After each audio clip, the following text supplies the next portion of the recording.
Welcome back to the YouTube, guys. We are back in the coach, training pool today, but I'm very excited to show you this session because there's quite a few alterations going into my pool sessions lately, and I want to show you kind of the setup that I'm running.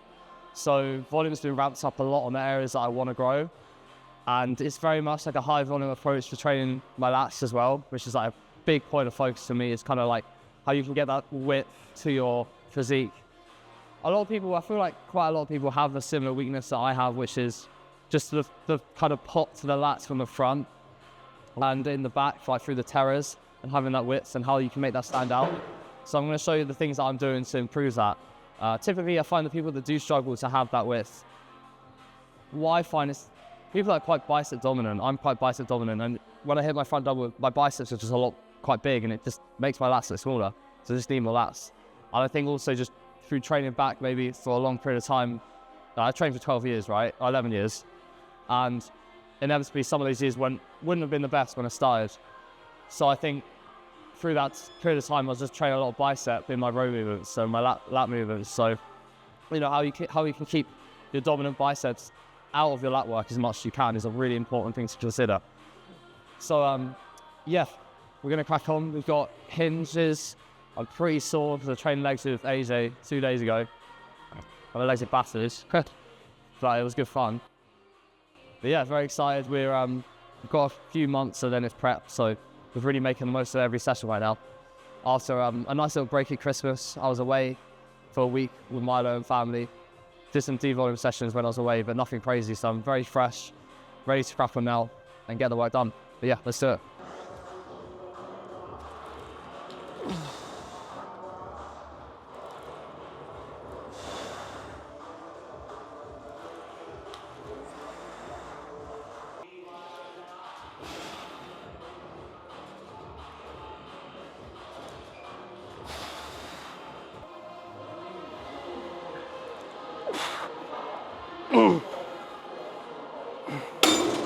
So first exercise I'm doing is this single arm terrace bias pull down, just with a D handle. I really enjoy it, it's very nice, but the main reason I'm doing single arm is because my left lat is a little bit weaker than my right. Whether or not that's a posing problem like tightness, it could be, but I just think also when I do it single arm, I can really stretch out and get a huge stretch through my lat, and it can actually really help with loosening things up. And I get such a good connection with it. Like I genuinely feel like I can get such a more precise connection doing it single arm. I don't see many people do like single arm terrace stuff. People do lower lat single arm, but not terrace, and it actually feels really good.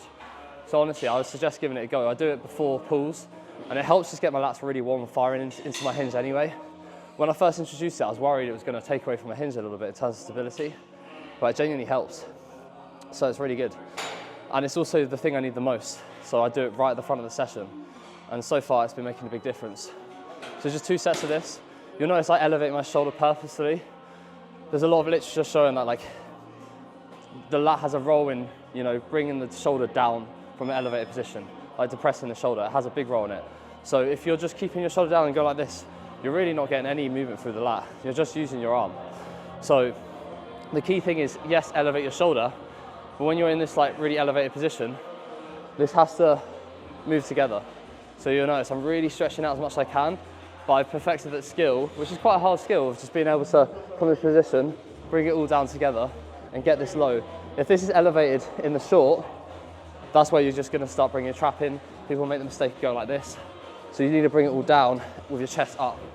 And that's how you can, you know, work the lat really accurately and also get a really big stretch.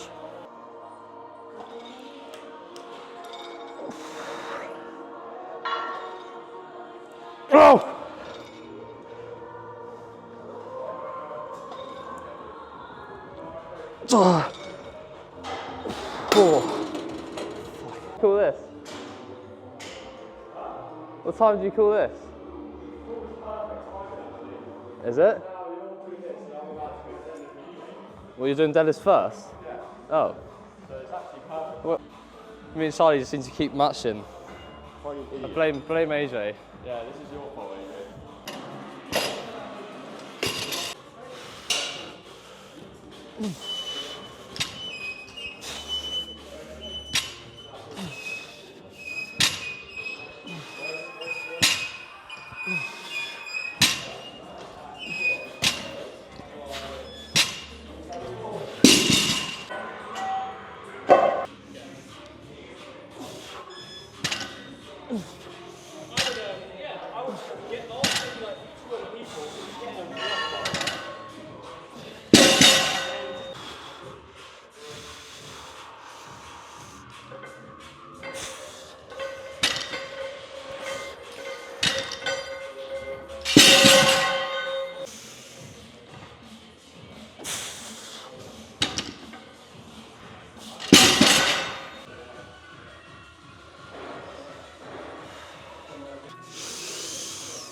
So yeah, finished the hinge. I was happy with getting 230 for 4, considering I think 2 weeks ago I got 230 for 4. Actually, it was 3 weeks ago, but I'm a lot sorer today, like my hamstrings are battered, and that was a quicker 230 for 4. I was tempted to try and go for the 5th, but I knew it would have been a very dodgy rep, so it's not worth it. But yeah, I was really happy with that, and I know that next week when I'm a little bit fresher, when I've greased the groove of like full volume hinging, because last week I was away, and I just did like some really light 1.5 set, because there weren't many plates in the gym. So very happy with that. But yeah, going on to the lat work now. So this is lower lats, and it's like a vertical pull. So we're challenging the shortened position a little bit more on the lat. So on this, it's like you're trying to just bring the elbows down in front of you as hard as you can, and that's what's going to move the lat down. And then I'm getting a nice big stretch, elevating the shoulders a little bit. And then once I'm here, it's just straight down hard, bring the delts down, drive the elbow down hard into the pocket. You will get a little bit more tears in this as well, as opposed to like a movement which is in front of you, just down like this, because the fact it's so above you, like these do stretch out a bit more as well. But it's nice because it hits both, and that's no problem for me because I need more tears than lower lat in my opinion. But yeah, you'll notice in this session there's a lot of lat volume, like a lot of lat volume, and it's just what I need. So you'll see we've done 2 sets of lats already, upper lats. Now this is a bit more like the whole lat, and then you'll see there's even more to come.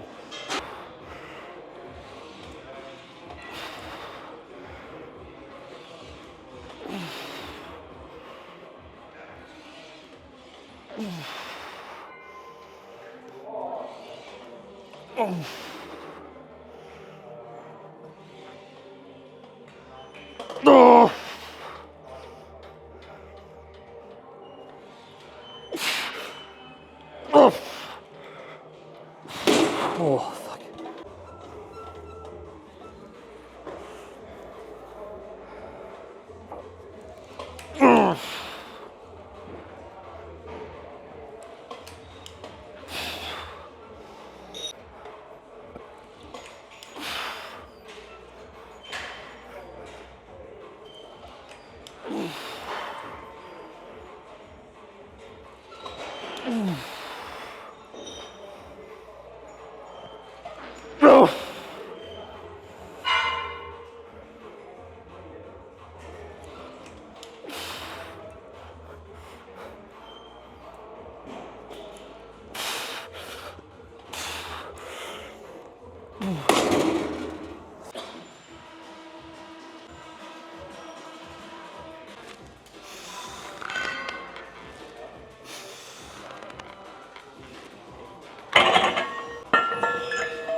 Right, so trap work.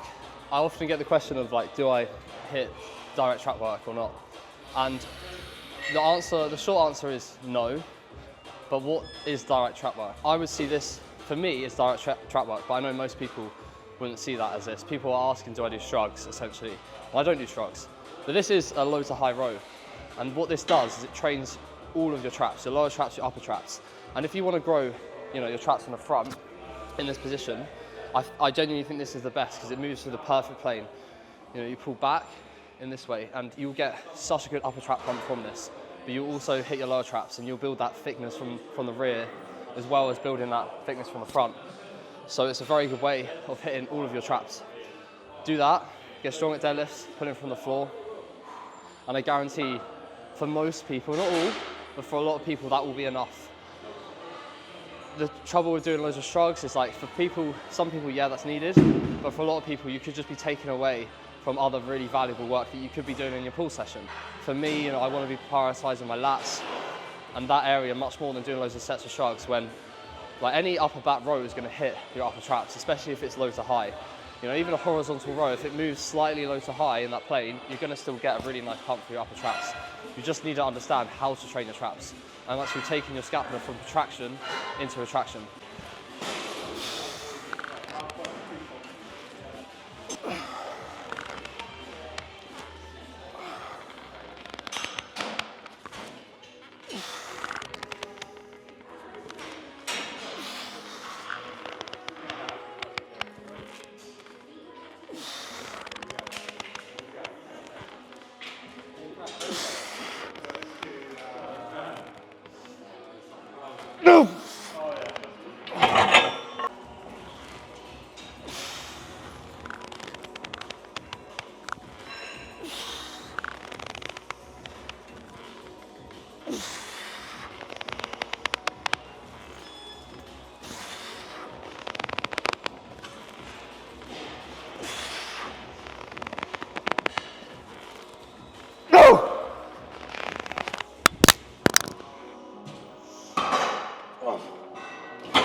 Right, so we've got this single arm lower lat bias low to high row.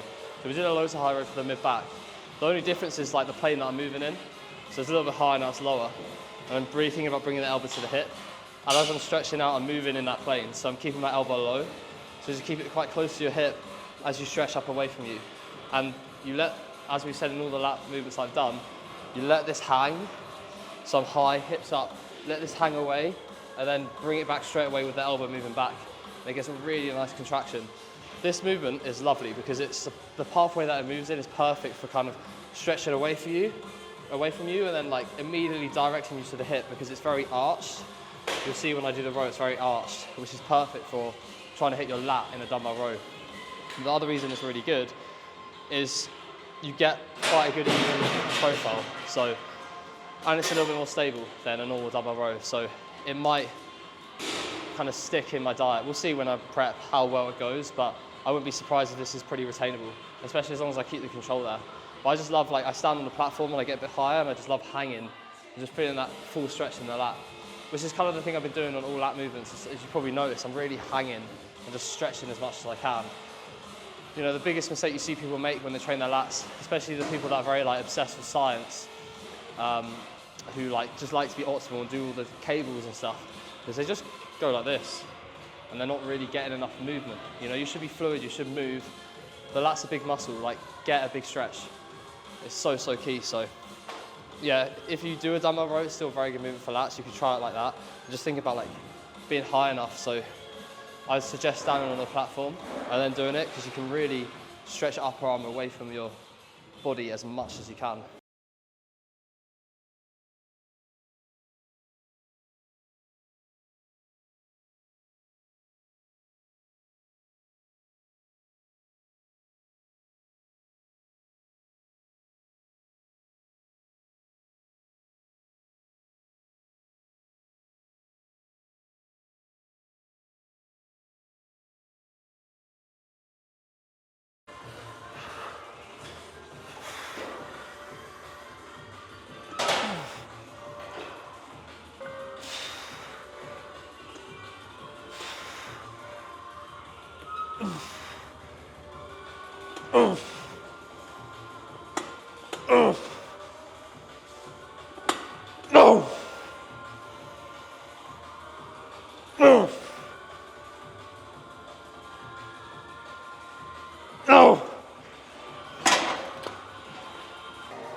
Oh, God.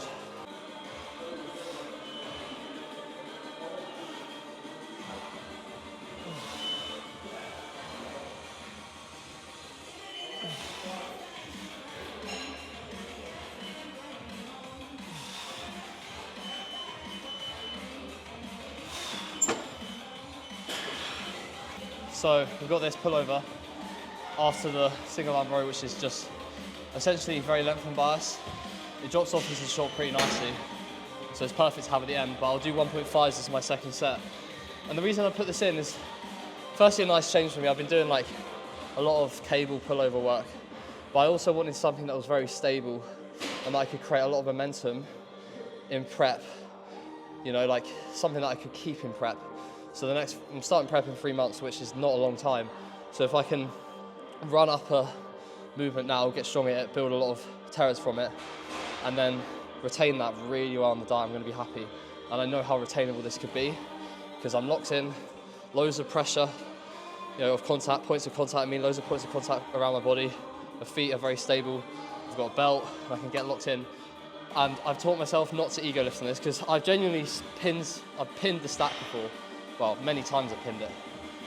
And my physique didn't really show for it. Like, you can throw a lot of weight around on this, but doing it right at the end allows me to just go in with zero emotional attachment and just focus on that connection. And I know doing that, I can train through full range in a safe way and retain it in the diet, which will be so effective for me. So yeah, it feels nice. And I like to do it underhand, and the reason being is because I have quite dominant triceps, and if I go overhand, I just find like the tricep can take over a little bit. So underhand just takes the tricep out a little bit more and just shifts the elbow in more, and I can just get more lat.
So a small tip for any bicep curl you do, if you have bicep pain, I'd really recommend changing the variation over to like a cable with a D handle, because it will solve it. I've been having some tendonitis in here, which is a common issue people get. And it's just through like life more than anything, like carrying my son, just picking him up and putting him down, and then like just the way that, you know, what hand you hold your phone in. So you'll notice I did like a 15 rep set at the start. That's to get everything warm. It makes such a difference doing that. So I get everything as warm as I can on a lightweight with a D handle with a cable. I get the alignment perfect, and then it's fine. And then my bicep's been doing okay. You just got to sometimes learn how to train around these things. But the biggest thing is, and this isn't just for your bicep, it's for anything, it's like cables or anything that's free movement that you can control the alignment for you is a little bit better. Sometimes machines can cause problems because they're fixed, and they work for some people, they don't work for everyone. And especially if the handles are like angled the wrong way, which sometimes they are, like sometimes I've done a preacher curl and sometimes it's angled like this. And then you're trying to fight like that and it just creates a lot of torque. So yeah, I'd recommend using a cable and a D handle if you are having problems.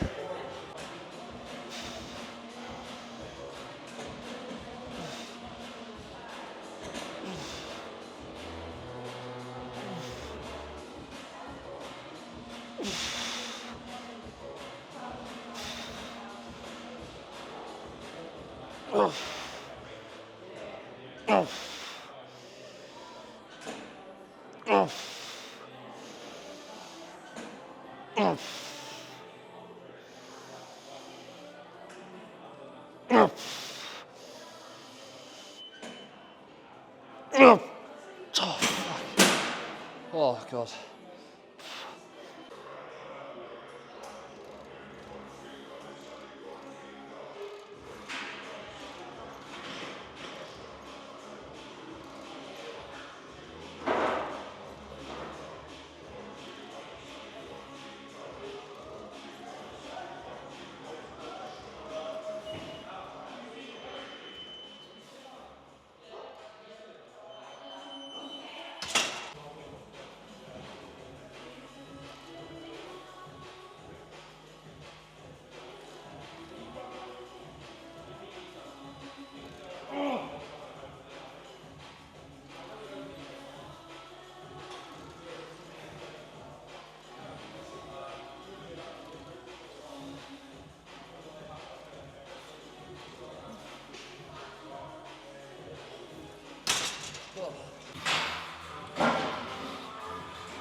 Oh.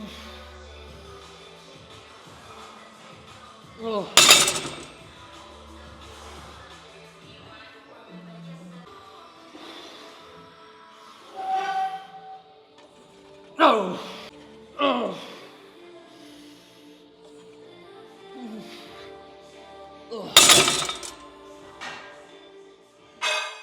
Right, so we are finished with pull. That was a very good workout. Felt like I did a lot of quality work for what I needed. So yeah, there's literally, what is there? 1, 2, 3, 4. Yeah, 8 sets of lats in that session. It's a lot of lat work, which is what I need. 3 sets on traps, and just distributing volume for me based on my needs, which is very specific now for my physique. I just want that width. That's what I need, especially from the front. Just when I hit the front lat spread, when I hit the front double, I just want really big lats because my arms are quite dominant in those poses, and it kind of takes away from the size of how the lats look. So I just need more. But yeah, very good pull session. 3 months till prep, very exciting. But yeah, just doing the work right now that I need to be doing to grow. And before we know it, prep will be around the corner. But I appreciate everyone watching. The YouTube is going to get very exciting. We're going to ramp up the videos when prep starts. I promise you that. So it's going to be good. But yeah, like and subscribe, all the stuff if you're new to the channel. And yeah, I appreciate all the support. It goes a long way. And yeah, we'll see you in the next video. See you soon.